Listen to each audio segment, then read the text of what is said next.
National Weather Service in Phoenix has issued a severe thunderstorm warning for northwestern Maricopa County in south central Arizona until 8:30 p.m. Mountain Standard Time.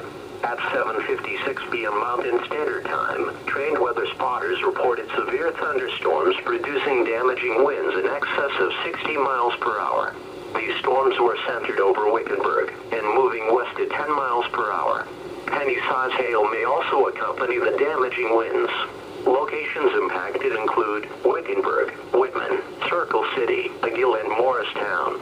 Severe thunderstorms produce damaging winds, destructive hail, deadly lightning, and very heavy rain. For your protection, move to an interior room on the lowest floor of your home or business. Heavy rains flood roads quickly, so do not drive into areas where water covers the road.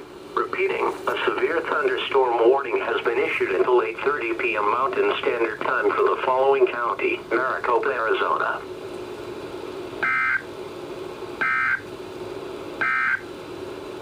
You are listening to NOAA Weather Radio KE.